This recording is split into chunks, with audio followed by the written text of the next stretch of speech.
कामरान मलिक की बात पूरी होने दीजिए, मैं फिर से ओपन करूंगा आपके लिए। मैं अपना बयान पूरा कर दूं।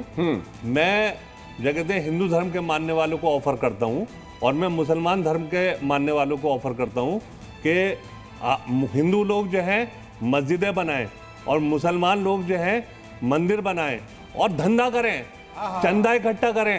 आप जितना खर्चा किया है, किसी मस्जिद में हनुमान चालीसा का पाठ करवा के दिखा दो ना। खर्चा किया है, अरे कामराज जी जरा बता दो कौन सी मस्जिद है दुनिया की जिसमें हनुमान चालीसा का पाठ हो सकता है? अब कितने गुरुद्वारे हैं जहाँ पर नमाज होती है? कैसी बातें कर रहे हो आप? सब जवाब दिखा रहे हो किसी को? आप बहुत बड़ी आदमी हो। भाई साहब मुझे बताइए ना, दुनिया की कोई एक मस्जिद बता दीजिए। आप ही बोलते रहो भाई, आप बहुत बड़ी आदमी हो। आप बताओ बहुत महान हो, आप ही बोलते रहो। कौन सी मस्जिद में हनुमान चालीसा पढ़वाएंगे? एक मिनट रुक जाइए। किस मंदिर में? एक मिनट मौलाना, एक पॉइंट का सवाल पूछता हूँ, फिर सिद्धार्थ जी के पास मुझे जाना है। एक मिनट रुक जाइए, मुझे एक पॉइंट का सवाल बताइए जरा। आपके मुताबिक, आप तो इस्लाम के जानकार हैं, ये तिलक लगाना, भगवा चोला ओढ़ लेना, कलावे बांध लेना इस्लामिक है कि गैर इस्लामिक है? क्या कहता है इस्लाम? देखिए, यहाँ पर इस्लाम और नॉन इस्लाम की बात बिल्कुल भी नहीं हो रही है। क्यों नहीं हो रही? मैं सवाल का जवाब दीजिए। धंधे की यहाँ पर सवाल का जवाब दे रहा हूँ। यहाँ पर सवाल का जवाब दे रहा हूँ। आप क्या किताब से बताइए क्या इस्लाम कहता है? मैं यही सवाल आपकी तरफ लेके जा रहा हूँ कि जो लोग टोपी पहनते हैं, क्या ये सनातन धर्म है? क्या सनातन धर्म में ये लिखा हुआ है कि हिंदू को टोपी पहन लेना चाहिए या नहीं पहनना चाहिए? ये मुझे बता दीजिए। डीपी शास्त्री के पास ये मुझे बता दीजिए। आपका पॉइंट बंसल जी, एक मिनट, मैं कह रहा हूं आपका सवाल डीपी शास्त्री जी के पास ले जाऊंगा। मैं धर्मशास्त्री नहीं हूं, ये बताएंगे। पहले आप बता दीजिए इस्लाम क्या कहता है? कलावा पहन सकते हैं, तिलक लगा सकते हैं, क्या कहते हैं? मैं कह रहा हूं यहाँ पर दो बातें होती हैं। इस्लाम के अनुसार अपनी आइडेंटिटी छुपाना या किसी को ये कहना कि जो है मैं आपके धर्म का हूं, इस बुनियाद पर तिलक लगा लेना, ये गलत है। लेकिन एक मिनट बात पूरी होने जाने दीजिए। बात पूरी हो जाने दीजिए। 10 ऐसे समारोह होते हैं जहां पर हिंदू भाई बड़ी अकीदत और मोहब्बत से मुझे बुलाते हैं और वहां मुझे तिलक भी लगा देते हैं। मैं वहां पर उनके भावना का सम्मान करते हुए दूसरा तिलक लगा। लेकिन बंसल जी सुनिए मेरी बात को। ये देश मोहब्बत और भाईचारा से चलता है। यहाँ पर जो है, यहाँ पर हर पड़ेगा कितने आप ये फिर कहेंगे कि किसी मुसलमान के घर में ईद के दिन खाना कैसा है? आप दो चीजें, ये नफरत की बातें मत कीजिए ना। ये नफरत की बातें मत कीजिए। आप मौलाना है, आपको धर्म की बात करनी चाहिए। दूसरे धर्म की बात करने के लिए मैंने डीपी शास्त्री जी को रखा हुआ। मैं वापस उनके पास यही सवाल लेके जाऊंगा सेम। मुझे ये बताइए, आपने कहा कि कोई मुझे प्यार से तिलक लगा दे, मैं लगवा लेता हूं क्योंकि उसका सम्मान करना है मुझे। अब इसमें क्या हो रहा है? इसमें तो आप आर्थिक लाभ के लिए ये कर रहे हैं ना। अगर अपने दुकान का नाम भगवान, एक मिनट, प्यार आर्थिक लाभ ये प्यार है? दुकानदारी क्या है? दुकानदारी क्या है? नहीं मौलाना, दुकानदारी क्या है? दुकानदारी क्या है? 140 करोड़ आपसे सवाल नहीं पूछा मैंने। हाजिर खान, क्या मौलाना एजाजुर रहमान काबिल नहीं है? मौलाना आप हैं कि वो हैं? आपने कहा था आप मौलाना नहीं हैं, ये मौलाना है। मैं इनसे सवाल कर रहा हूं धर्म के एतबार से बहुत शांति के साथ। मुझे ये बताइए कि अगर वो गैर इस्लामिक व्यवस्था है, आप लाभ के लिए कर रहे हैं ना किसी चीज को, किसी को आपको शरबत पिलाना है, वो काउंटर आपका अलग है, आप खड़े हो जाइए, कोई नहीं रोकता आपको। आपकी दुकानदारी अगर इस चीज से हो रही है, वो भी आइडेंटिटी छुपाकर, तिलक लगाकर, कलावा बांधकर, ये गैर इस्लामिक है। क्या इस बात का सपोर्ट आप कर रहे हैं? मैं ये कहता हूं कि इतनी सी छोटी बात समझ में ना आ सकी, इतनी सी छोटी बात समझ में ना आ सकी कि दुनिया को जीत सकते हैं मीठी ज़बान से हम। एक हिंदू भाई श्रद्धा के साथ मेरे पास तिलक लेकर आता है, मैं उसका हाथ तोड़ दूं और एक मिनट बात सुनिए। आप सवाल पूछ रहे हैं तो बात सुनिए। सवाल पूछ रहे हैं तो जवाब सुनिए। सवाल यह है कि एक हिंदू भाई मेरे पास अपनी अकीदत और मोहब्बत में आगे बढ़ रहा है और ये कहता है कि मैं आपको तिलक लगाना चाहता हूं कि आप तिलक लगवाएंगे। मेरे पास दो रास्ते हैं। एक रास्ता यह है कि मैं उसका दिल तोड़ दूं, एक रास्ता यह है कि मैं उसका दिल तोड़ दूं और कहूं कि नहीं, तुम अपने तिलक अपने पास रखो, तुम अपने कलावे अपने पास रखो। और दूसरा रास्ता यह है कि मैं उसका तिलक लगाकर और मैं उससे गले मिल जाऊं, उसे गले मिलाकर एक मोहब्बत का पैगाम, भले वो मैं तिलक मैं बाद में आपकी हटा दूं। अगर तो मैं ये कोई मैं आपकी बात को मान बात नहीं है, मैं आपकी बात बल्कि को ये मान सामाजिक लूं, सहिष्णुता की बात है, मुझे डीपी शास्त्री के पास जाना है, सामाजिक समरसता की बात है। मैं नहीं एक मिनट, मैं आपकी मानवता की बात को भी मान लेता हूं, लेकिन किसी ने तिलक लगाया नहीं, आप चोला ओढ़ के आए हैं, आपने ये बताया नहीं कि दुकान किसकी है, आपने खुद से बोर्ड लगाया, किसी ने लगवाया कि नहीं ये रहीम वाला बोर्ड हटाइए, राम का बोर्ड लगाइए, आप खुद से लगा के आए ना, ठीक है। ये लाभ, शुद्ध लाभ का धंधा है दुकानदारी अगर कहीं पे हो रही है, मेरा ये मानना है। इसके बाद आपकी जितनी भी मानवता की बातें हैं और कई जगह काउंटर लगते हैं, मैं उससे इनकार नहीं करता, कुछ लोग फूल भी बरसाते हैं, उसकी भी हमारे पास तस्वीरें आती हैं और हम दिखाते हैं लगातार। लेकिन डीपी शास्त्री बताइए, यही बात जो मौलाना पूछ रहे थे क्या हिंदू धर्म पे भी लागू होती? आप टोपी पहन लीजिए तो गैर सनातनी हो गए? देखिए, मैं एक बात बताना चाहता हूँ, घर में माला डाल के करे पजारू काम, तब मैं माल बेचना तो मूर्ख बैठा है राम। राम जी को मूर्ख समझ रहे हैं क्या ये लोग? भाई साहब कह रहे हैं किसी के बाप की नहीं है, तो ये भारत किसी के बाप की नहीं है। ये भारत संस्कार, संस्कृति, गंगा जमुना देवताओं की भूमि रही है। 1400 वर्ष पहले भारत पहले से ही था। तो जिस गंगा पे, सावन पे चर्चा शुरू हुई है माल बेचने खरीदने के लिए, तो पहले लोग भी बेचते खरीदते थे। आज भी कह रहे हैं कि जो चीज़ आप बेच रहे हो, खरीद रहे हो, मेरी अपनी दुकान है, बोले मैं पंडित जी हूँ, शास्त्री हूँ, मैं माल बेच रहा हूँ, तो क्या मेरे को दुख है? आप उस चीज़ को बता दो। वो लोग पूछना चाहते हैं, सीधा सीधा बात है। दूसरी चीज़ है, आप कह रहे हैं, हम कह रहे हैं जितना मंदिर है, आज जितना आपका गुरुद्वारा है, मस्जिद है, चाहे जो भी दिवालय शिवालय है, आप कह रहे हैं आप चलिए मेरे साथ, सुंदरकांड के पाठ कहीं मेरे साथ करिए, हनुमान जी के पाठ करिए, मस्जिद में आपको भगाया जाएगा और मेरे को भगाया जाएगा, घुसने नहीं दिया जाएगा, सब लोग आपको एक तरफा वहां से भगा करके भेज देंगे। ये कहना और करना में अंतर है भाई साहब। कोई भी काम करने के लिए पहले शांति के पास जरूरत है। सिद्धार्थ जी अभी कह रहे हैं गिरिराज सिंह जी अयोध्या, काशी, इन जगहों पर कांवड़ यात्रा पर, सर जहां मुख्य चीजें हैं या मुख्य ऐसे स्थल हैं वहां पर सरकार आपकी, योगी आदित्यनाथ जी तो बहुत ही सख्त प्रशासक माने जाते हैं, इसके बावजूद कपिल देव अग्रवाल को यह बताना पड़ रहा है, इसके बावजूद गिरिराज सिंह को आइडेंटिफाई करना पड़ रहा है अयोध्या और काशी का नाम लेकर। क्या ये सरकार का फेल्योर है? अगर ऐसा हो रहा है जो कि आपके मुताबिक कानूनी रूप से भी सही नहीं है, तो फिर तो हम मानेंगे कि ये ठीक नहीं कर रही सरकारें आपकी। देखिए, सबसे पहले तो मैं किसी के बीच में नहीं बोलो था, मैं आग्रह करूंगा कि कोई मेरे को भी डिस्टर्ब ना करे। मैं 3 बातें मुख्य रूप से बोलना चाहता हूं जो भी आपकी डिबेट में आई। पहली बात थी, अभी कहा जा रहा था कि हम ऐसे पहन लेते हैं, कलावा पहन लेते हैं, ऐसी कोई पहना जाता है, तिलक लगा जाता है तो पहन लेते हैं। अच्छी बात है, पहनिए, आपके दादा परदादा तो पहनते ही थे, आप बदल गए बीच में, अब आप भी पहनिए, हम तो चाहते हैं आपकी भी घर वापसी हो जाएगी। समस्या ये है कि दुकान के बाहर लिखा जाएगा भोला भंडारी शॉप, और पेटीएम में जब पेमेंट करने जाएंगे तो पेमेंट बताइए हाजी खान को, देश की जनता को एक सैंपल पेमेंट जा रही है कि ऐसा एक जगह फला जगह हो रहा है, पूरे भारत में किस जगह। हाजी खान एक मिनट आपके बीच में नहीं, एक सवाल, अब हाजी खान को अगर सामान बेचना है तो हाजी खान शॉप बाहर क्यों नहीं लिख सकते, या हाजी खान की दुकान है तो भोला भंडारी की दुकान क्यों लिखी जा रही है? पहली बात। दूसरी बात, अभी समाजवादी पार्टी के साथी वहां पे दिखाने का काम कर रहे थे, संविधान की एक प्रति अपने साथ लेकर के आए हुए, मैं उनसे आग्रह करूंगा इस प्रति को कभी खोला भी करिए और खोलकर पढ़ा भी करिए। इसकी प्रति में सेक्शन 44 आर्टिकल 44 में संविधान में लिखा हुआ है कि यूनिफॉर्म सिविल कोड लेकर के आइए। बोलिए, साथ देंगे आप? हम लेकर के आए यूनिफॉर्म सिविल कोड, जब हम बात करते हैं उसकी तब तो आपको तुष्टीकरण की राजनीति आ जाती है। आर्टिकल 48 में लिखा हुआ है prohibit the slaughter of cows and calves and improve there breeds. आप करेंगे?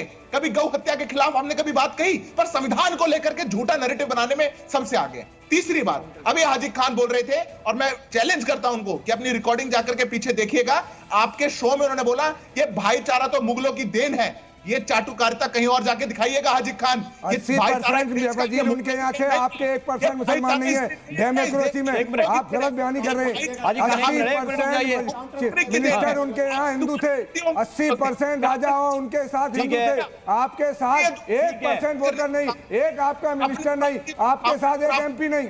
कैसी बात कर रहे थे इसके सामने आप? करके मत दिखाइए। अब मैं अंत में आपके सवाल का उत्तर देता हूं। अगर ऐसी कोई बात चल रही है, प्रशासन तो अपना काम करेगा और प्रशासन सख्त से सख्त कार्रवाई करेगा। उत्तर प्रदेश में घटनाएं कितनी घट गई हैं और क्या इनके षड्यंत्र थे, क्या ये करना चाहते थे, आज ये सक्सेसफुल नहीं हो पा रहे, अपने मंसूबे पूरे नहीं कर पा रहे। ये लोग जानते हैं अंतर्मन में यहां बड़ी बड़ी बातें करेंगे, पर ये देश के लिए और समाज के लिए भी एक बहुत बड़ी चुनौती है और समाज को भी सजग होना पड़ेगा। अगर कोई झूठ बोल रहा है, कानून रूप से गलत कर रहा है, प्रोफेसर भुवन जोशी रिप्लाई कर रहे हैं, समाजवादी पार्टी के प्रवक्ता आपको। देखिए, गोपाल दास नीरज जी की कविता से मैं 4 लाइनों की कविता से अपनी बात को रखूंगा। अब तो मजहब कोई ऐसा भी चलाया जाए जिसमें इंसान को इंसान बनाया जाए। और ये बीफ कंपनियों से चंदा कौन ले रहा था? इलेक्ट्रॉन बॉन्ड के बहाने कौन चंदा ले रहा था? देश जानता है इलेक्ट्रॉन बॉन्ड के बहाने सबसे ज्यादा चंदा लेने वाले भारतीय जनता पार्टी के लोग थे। और ये संविधान की बात कह रहे थे भारतीय जनता पार्टी के प्रवक्ता। अरे साथी, हम तो कानून के विद्यार्थी हैं, पढ़ाते हैं, लेकिन निश्चित तौर पे 140 करोड़ के लोगों ने ये संविधान आपको पाठ पढ़ाने का काम किया। संविधान के जो रक्षक थे और आप संविधान के जो भक्षक थे, इस देश को चंडीगढ़ बनाने का संकल्प आपने किया हुआ था। पूरे देश को चंडीगढ़ आप बनाते थे। ये देश की जनता ने आपको जवाब दिया। ये संविधान की जीत हुई है, आपकी हार हुई है। ये संविधान को मानने वाले हम लोग हैं। हम समाजवादी संविधान को मानते हैं। ये संविधान आपको कितनी बार कल्याण सिंह चीफ मिनिस्टर बने?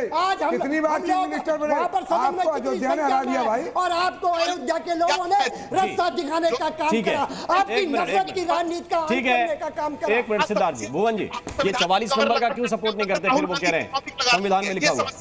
भुवन जी, 44 नंबर का क्यों सपोर्ट नहीं करते आप लोग? 44 और 48 दोनों को दरकिनार कर दिया इन्होंने। देखिए, हम लोगों ने हमेशा, समाजवादियों ने इस देश की गंगा जमुना तहजीब का सम्मान करने का काम करा। और ये नफरत फैलाने वाले लोग हैं, ये देश की नफरत की राजनीति करने वाले लोग हैं, ये हिंदू मुसलमानों को बांटने वाले लोग हैं।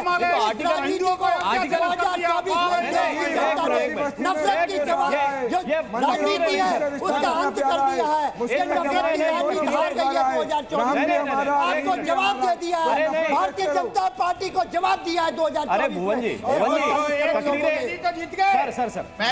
तकरीरें करने के लिए शास्त्री मेरे साथ हैं, मौलाना जी मेरे साथ हैं। 50 किलोमीटर तक थोड़ा बहुत हाजी खान भी बीच बीच में करी रहे हैं। आप तो जवाब दीजिए, ये 44 नंबर का सपोर्ट क्यों करते हैं आप लोग? आप पे ना दिमाग है ना आप पर सोच है। 50 किलोमीटर राम ने हराया है अयोध्या के, जहाँ राम मंदिर बन रहे थे।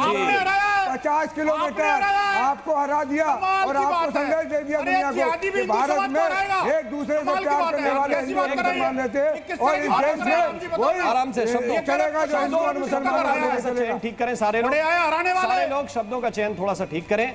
मैं भुवन जी एक सवाल पूछ रहा था कि 44 नंबर आर्टिकल 44 जो सीधा सवाल था सिद्धार्थ यादव का, आप लोग क्यों उसका सपोर्ट नहीं करते? वो भी तो बाबा साहब लिख के गए थे, ये संविधान सभा ने उसको भी तो पास किया था। देखिए, मैं बहुत जिम्मेदारी से कहना चाहता हूं, जो भी इस देश के गंगा जमुना तहजीब को फिर वहीं आ गए, फिर बाबा साहब की बात मानेंगे आप? समाजवादी बाबा साहब की बात नहीं मानेंगे। बाबा साहब अम्बेडकर को तो इन्होंने सांसद ही नहीं बनने दिया। ये लोग नफरत के साथ हैं। ये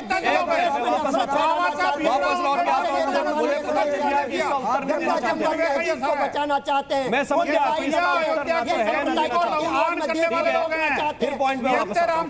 गोली चलाने वाली संतान है। अरे 6 दिसंबर 1992 भारतीय संविधान की धज्जियां उड़ाई आपने। 75 भूल गए मौलाना, आपकी दाढ़ी को क्या हो गया? आप देश में 6 दिसंबर 1992 आप बताइए, आपको जेल के अंदर बंद कर दिया। आपको लग रहा है कि देखो संविधान बचाना है, मुलायम सिंह ने देश के संविधान की रक्षा की। डीरेल मत कीजिए हाजी खान, एक दिन की सजा भी। हाजी खान डीरेल मत कीजिए। ये मुगलों के गुणगान के लिए शो मैंने आयोजित नहीं किया है। जो पॉइंट है, देश के लोगों को कुछ सॉल्यूशन मिले, मैं चाहता हूं संविधान पे कह रहे हैं तो मैं जवाब दे रहा हूं। अरे सर, ये दिसंबर संविधान ये मुद्दों के लिए कल्याण सिंह ने शो नहीं है सर, कि नहीं ना कल्याण को सजा हुई ये मुद्दों के की बात कर रहे हैं महोदय। क्या धोखेबाजी इस्लाम सिखाता है? आप 420 के साथ धोखेबाजी सिखाता है? गए क्या इस्लाम यही लफ्ज़ सिखाता है? एक मिनट क्यों नहीं बताते आप? प्लीज छुप जाते हो खबर के अंदर। संविधान की धज्जियां उड़ा दी आपने। अरे बताइए ना, संविधान अरे क्या इस्लाम धोखेबाजी सिखाता है? क्या इस्लाम ये कहता है कि तिलक ग्रहण करो, कलावा लगाओ, लोगों को चलो?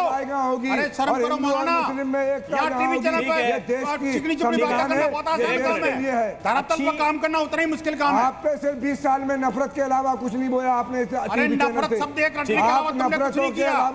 दुनिया को नफरत सिखाते हो और खुद हथियार लेकर के खंजर घुमाते हो। जो मेहमान अपनी बारी में ही से बोल रहे हैं, उनका भी आप लोगों को सम्मान करना चाहिए। हाजी जी नहीं देती, हाजी खान बनने पे आता है। अरे हाजी खान कुछ भी बोल के मत जाइए। देखिए मैं आधी बातें आपकी समझ नहीं पा रहा हूं। कामरान जी आप बात रखिए, क्योंकि एक बात भारतीय जनता पार्टी के प्रवक्ता सिद्धार्थ जी ने कही थी, क्या आप उससे सहमत हैं?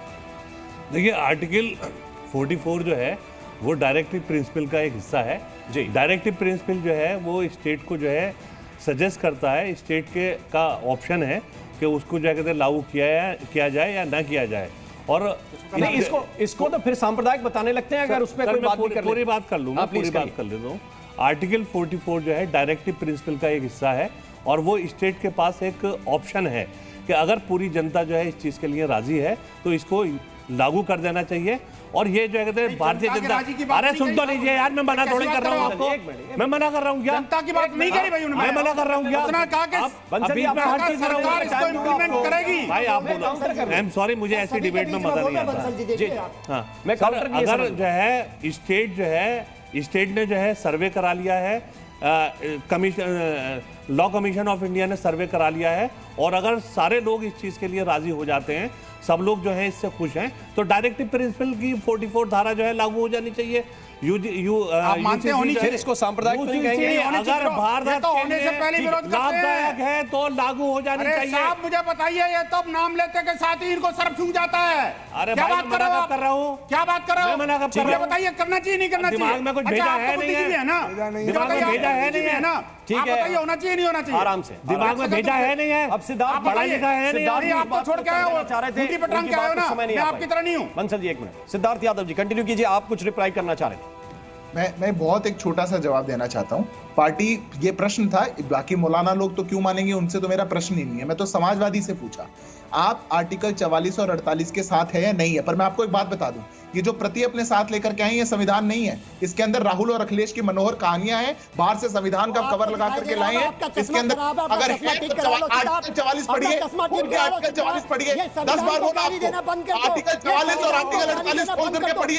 आप नहीं पढ़ेंगे क्योंकि हिम्मत नहीं है आपकी राजनीति डूब जाएगी। अगर आपके मुख से निकल गई कौन सी रिपोर्ट है, आर्टिकल 44 खोल के पढ़िए, बताइए क्या दिखाइए, यहाँ पर कहाँ पर चित्र है, दिखाइए, आर्टिकल 44 खोल करके पढ़िए। आप झूठ बोलने का काम करते हैं, नहीं सुन लीजिए, हिम्मत रखिए। संविधान में कहाँ पर चित्र है, ये बताइए ना, इसमें कहाँ पर संविधान में राहुल जी का, अखिलेश जी का चित्र है? आप झूठ बोलने का बात बोला, कॉपी नहीं है, वो उसका नहीं है, वो उसका नहीं है, ये चित्र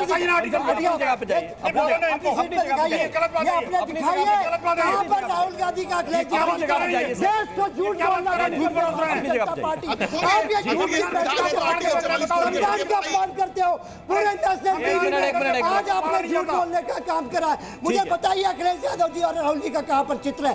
झूठ पर उन्होंने माननीय प्रधानमंत्री झूठ बोलेंगे, मुख्यमंत्री झूठ बोलेंगे, और आप झूठ बोलेंगे। देश को झूठ बोलना बंद कर दीजिए, दुकान आपकी बंद हो रही है। अब सिद्धार्थ जी को आने दीजिए पॉइंट। भुवन जी ये बात कह चुके हैं, सिद्धार्थ जी क्यों कहा आपने आखिर?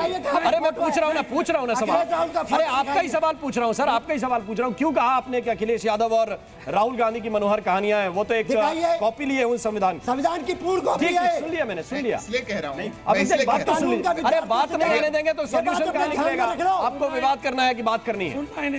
सुनिए सिद्धार्थ, क्यों कहा है? मेरी आवाज आप तक आ रही है क्या? मैं स्क्रीन पे नहीं देख पा रहा हूँ खुद को। जी जी बताइए। मैंने इसलिए कहा इनको क्योंकि मैंने जब 10 बार इनको बोला कि संविधान की प्रति आप अपने हाथ में तो लाए, अच्छा काम किया, पढ़ करके आर्टिकल 44 और आर्टिकल 48 को सुना दीजिए टीवी पे। पर यूनिफॉर्म सिविल कोड अगर इनकी पार्टी के प्रवक्ता के मुख पे आ गया तो ये सारी सीटें हार जाएंगे, क्योंकि जमीन पे तो नफरत बेचने का काम करते हैं, जमीन पर जाकर के झूठ बेचने का काम करते हैं। अयोध्या की जनता ने बैरिंग वापस लौटा दिया, मंदिर तोड़े, मस्जिद तोड़े, आपने वहाँ के मकान तोड़े, आपने वहाँ की दुकानें तोड़ी, और अयोध्या की जनता ने आपको बैरिंग वापस लौटा दिया। अयोध्या की जनता ने नफरत की राजनीति का अंत कर दिया, अयोध्या की जनता ने आपको जवाब दे दिया, अयोध्या की जनता ने नफरत की भारतीय जनता पार्टी की राजनीति का अंत कर दिया है, आपको बैरिंग लौटा दिया है, भारतीय जनता पार्टी को खदेड़ दिया है अयोध्या की जनता ने। ठीक, मैं वापस विषय पे आता हूँ, पॉलिटिक्स से इसको बाहर निकाल के, इसको पॉलिटिक्स से बाहर निकाल के। अच्छी बात है आप फैजाबाद को अयोध्या कहने लगे, बहुत अच्छी बात है, अच्छा लग रहा है सुनकर। लेकिन एक मिनट, लेकिन मैं वापस लौट कर आता हूँ और इस बात को लेकर मुझे ये बताइए मौलाना एजाजुर रहमान कि फिर मैं वही पूछूंगा कि भाईचारा अपनी जगह है, सब लोगों को मिलकर काम करना चाहिए। मैं ये भी मान लेता हूं कि ये हो वो हो, सारे राजनेता अपने वोट के लिए काम करते हैं, लेकिन फिर भी सोशल फैब्रिक के लिए क्या आपको ये आवश्यक नहीं लगता कि अपने लोगों को आप कहें, ये अपने लोगों को कहें डीपी शास्त्री जी कि नहीं आप जो हैं उस आइडेंटिटी के साथ जाएं, आपको कबूल किया जाएगा। ये अच्छा समाज है। ये आपको आपने बताया कि तिलक लगाने लोग आ जाते हैं, इसका मतलब अच्छे समाज के लोग हैं। आप लोग शरबत पिलाने चले जाते हैं, इसका मतलब अच्छे समाज के लोग हैं। तो क्यों छिपना छुपाना है? राम जी बिल्कुल बिल्कुल बिल्कुल बिल्कुल बिल्कुल बहुत अच्छी बात है।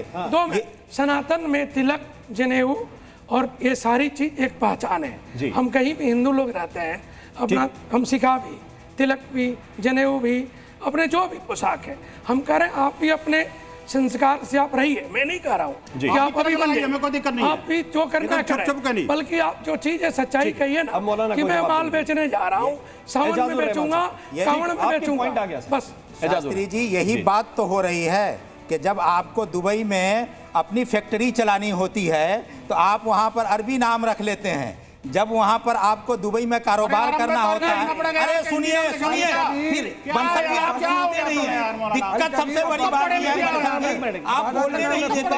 आपको जब अरब में कोई अरबी नहीं लिखेगा तो हिंदी लिखेगा। यही सबसे बड़ी दिक्कत है, आप सुनना नहीं चाहते। अरे आप मैं कह रहा हूँ कि यहाँ कबीर गोश्त की फैक्ट्री है, मीट फैक्ट्री है, तुम्हारे फूफा का नाम है, दादा का नाम है, दादा का नाम है, किसका नाम है? अपना मुस्लिम नाम रख रखा है। ठीक है, अरे दसियों ऐसे मुस्लिम मेरे पास मुस्लिम नाम रख मेरे पास कितने पब्लिशर हैं जो इस्लामिक बुक्स बेचने। अरे बंसल जी सुनिए ना, सुनते क्यों नहीं है? क्या आपकी बीमारी है ना सुनने की? बंसल जी सुनिए, सच्चाई को सुनिए, इस देश की सच्चाई को सुनना पड़ेगा। आप जब तक नहीं सुनेंगे बदलेंगे नहीं। आप मैं कह रहा हूँ श्री राम जिंदाबाद, आप अल्लाह अकबर बोल के दिखाइए। मैं कहता हूँ राम जिंदाबाद। राम जिंदाबाद छोड़िए, राम को वतन जिंदाबाद। आप अल्लाह अकबर कह बुलाइए। ठीक है, ये अपने धर्म की बात है। प्लीज आप दोनों को शांत करना चाहता हूँ, एक मिनट, दोनों को शांत करना चाहता हूँ, मैं सबको शांत करना चाहता हूं। मेरे पास समय नहीं है, लेकिन मेरा अपना मानना है इस शो के अंदर भी ये बात निकल कर सामने आई। प्लीज शांत हो जाइए, मेरे पास समय नहीं है, मैं क्लोज कर रहा हूं बस। प्लीज जनता को बस समझ में आए कि कहना हम क्या चाहते हैं। कहना ये चाहते हैं कि हजारों पब्लिशर हैं हमारे देश में जो इस्लामिक बुक्स बेचते हैं और वो सब हिंदू हैं। और चलिए सर, बहुत बहुत शुक्रिया, बहुत बहुत धन्यवाद। आपको बताना चाहिए, बताने में कोई आपत्ति नहीं है। आप अगर खुलकर बता देंगे तो भी आपत्ति नहीं। ना ही इस पर कोई राजनीति होनी चाहिए, ना ही इस पर कोई राजनीति होना चाहिए। धर्म नितांत निजी मसला है। बहुत बहुत शुक्रिया करना चाहता हूं मैं आप सभी मेहमानों का, हाजी खान आपका, कामरान मलिक आपका, एजाजुर रहमान साहब आपका, भुवन जोशी जी आपका डीपी शास्त्री जी, बंसल जी बहुत बहुत शुक्रिया, सिद्धार्थ यादव जी आपका भी बहुत शुक्रिया इस चर्चा में जुड़ने के लिए। और जी न्यूज़ पर खबरों का सिलसिला लगातार जारी है, आप बने रहिए हमारे साथ। जी न्यूज़।